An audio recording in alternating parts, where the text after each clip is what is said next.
This program is brought to you in association with First National Bank of Botswana.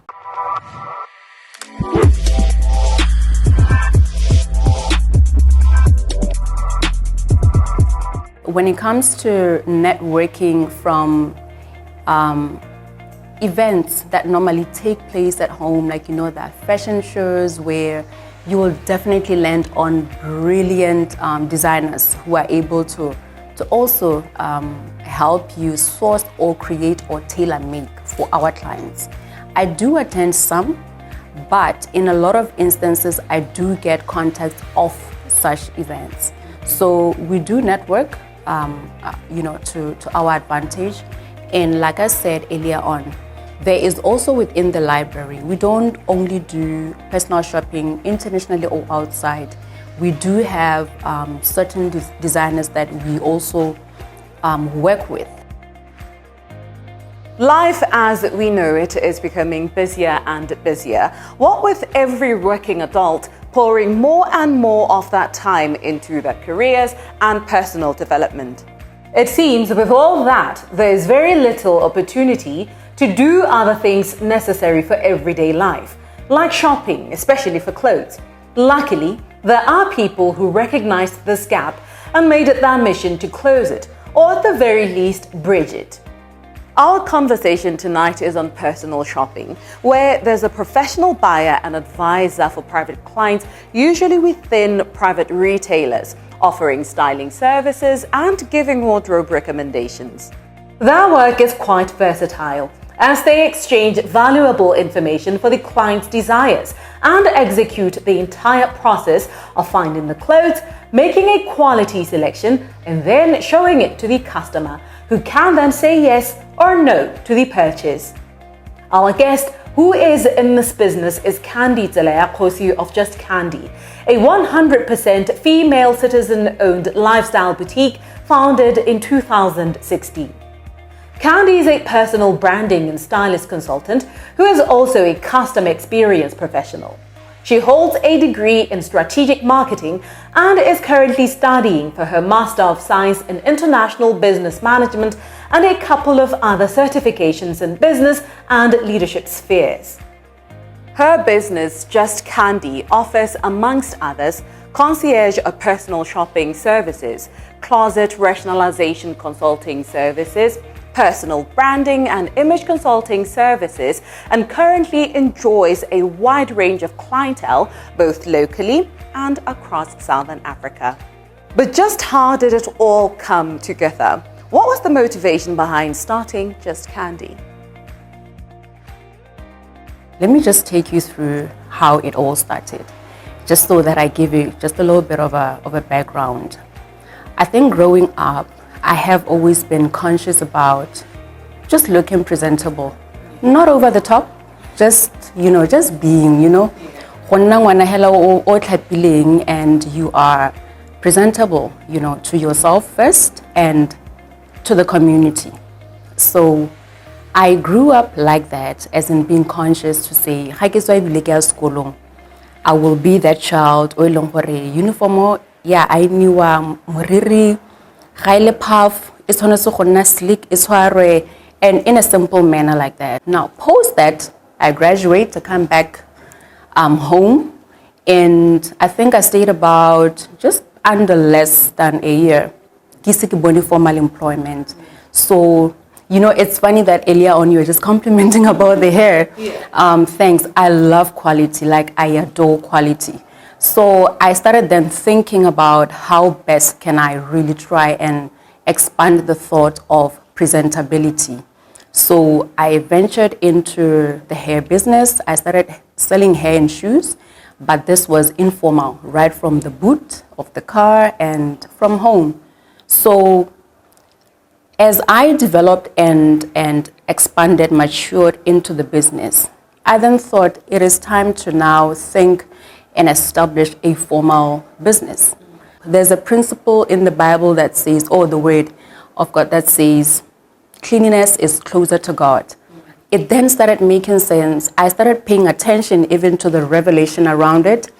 And I remember now, reflecting about everything as I now ventured into establishing Just Candy as a brand and as a professional business, I then noticed that I'm actually called into the ministry of serving and ministering to women, even through clothing. So that's how it all came together. Like, it literally just came together. Let us zoom in now into what we were really here for, which is personal shopping. How is that business? Where did you recognize that you could be a personal shopper? Firstly, in your terms, what is personal shopping or being a personal shopper? And talk to us about how you are one, and perhaps some of your experiences in the business. From being a personal shopper, you are basically just simply extending yourself to be the one who is bridging the gap to go and shop for Ponatsego. The one who is bridging the gap to be a mind of creativity in bringing a more customized garment or pleasing Ponatsego's clothing need. So I'm extending myself to serve you. So that means that I go deeper into the elements to know, okay, well, now what is it that you like? What's your lifestyle like? What are your most favorite colors? And where do you hand the most? What makes sense to you in terms of life? So it's a holistic, just a high dipstick. Yeah. As we consult and get to know more about you, we then come to a conclusion that I will definitely go do personal shopping for you. But I also have to tie it to saying that there are times where I have to step into my advisory and consultative mode, wherein even if you love pink, ma'am, you may realize that you've always loved pink maybe growing up, but maybe pink is not really enhancing your figure quite well. Maybe you are a nude-toned like person, or you must go for red.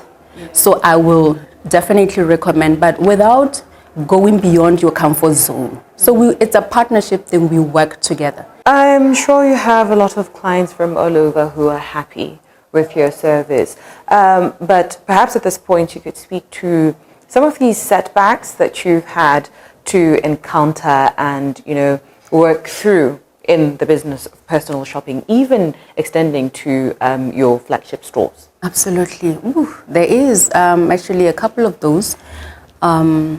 So first of all, let's be honest. We do this from the basis of a client being comfortable and happy with the end product, right? Yeah.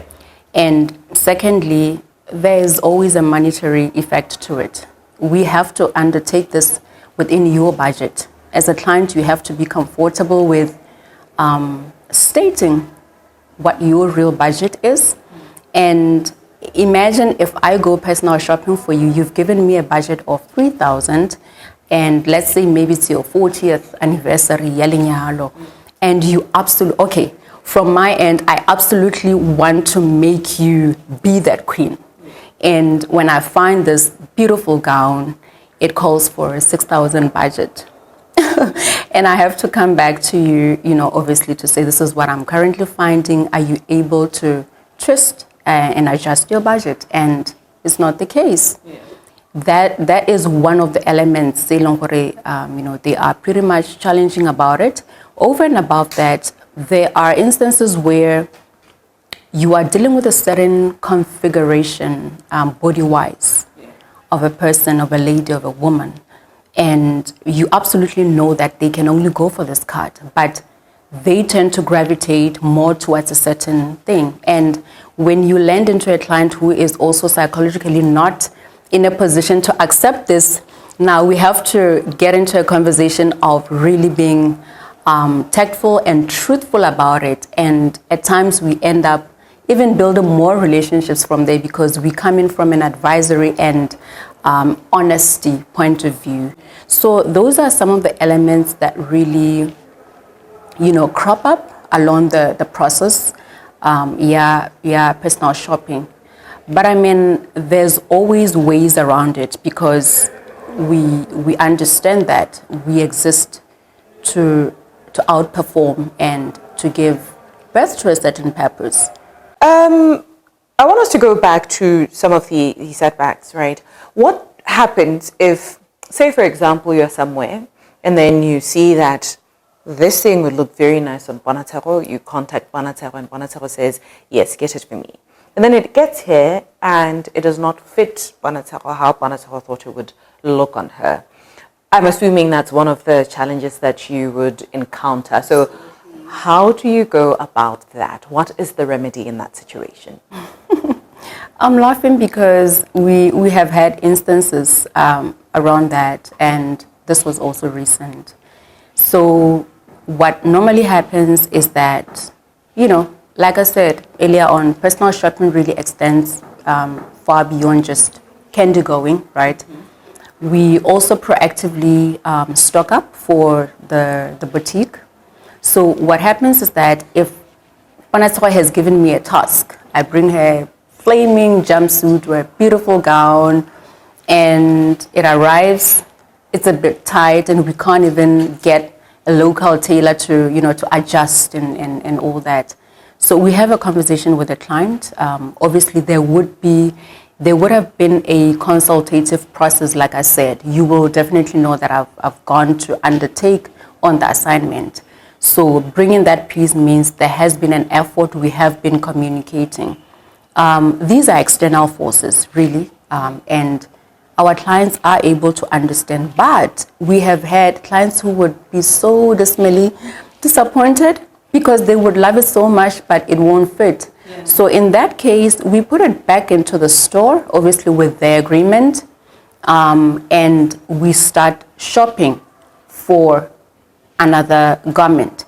But in instances where, like timelines, you ask because you would want to attend an event or you would want to secure for a certain timeline.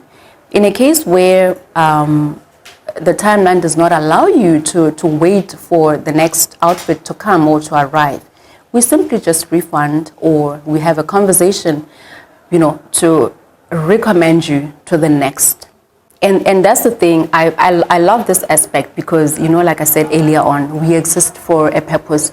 We understand our broader, bigger mandate, and we have established as Just Candy room enough to be able to recommend you to the next colleague who's in the same business or industry.